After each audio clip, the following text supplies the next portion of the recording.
That led me to work for other teams in companies, including the Wing and TIA, where they are membership-based models. The teams really think about, again, creating a relationship with their customers. And it's, not just a transaction, it's really being able to see them, whether it's in a co-working space or clinic, multiple times throughout the month or year, and building that relationship. They love leaning into community marketing programs like ambassador programs, influencer programs, referral as a way to really activate your customers and drive growth. But I also realize that community is really like a mindset and way of thinking too. So for example, while I was at the Wing, I joined at an exciting time of growth where they were preparing to 2x their physical footprint and needed a go-to-market campaign muscle to support this growth so that the team could quickly, figure out how to launch and grow a new physical location and do so in a way that was efficient and consistent, but also local.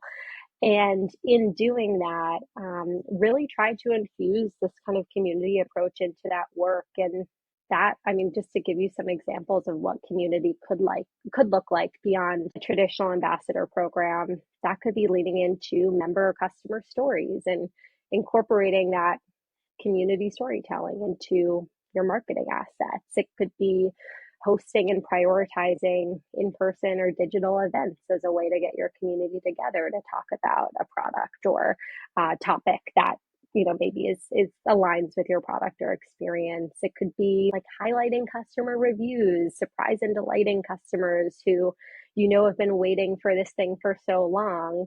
As an example, when we were expanding at the Wing, for one of our campaigns, we ended up just gifting some folks who had on social requested this specific location near them. And then when we finally announced it, we surprised and delighted them with some swag. And although some of those things, aren't necessarily scalable, they really go a long way in building those relationships and turning your customers into digital communities are another piece of that puzzle to formalize programs like influencer content creator programs, ambassadorships, referral programs, or all other kind of tactical ways that you can think about using community to drive growth.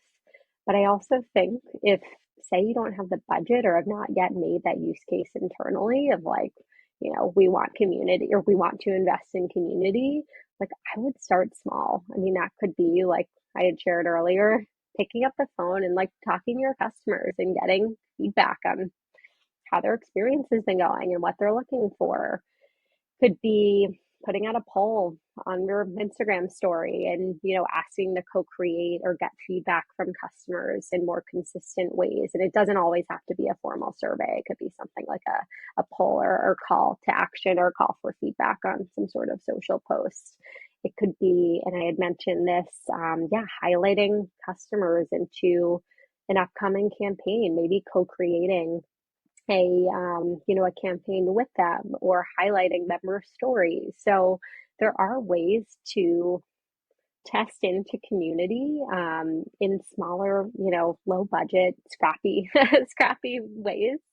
And I definitely encourage that as a way to just, validate if this could be a direction for your business, but then also just know that, customers want that. They want to feel like they are part of something. And I think showing that social proof of other people who've been, who've benefited by your product or experience, I think is just a really valuable marketing tool too.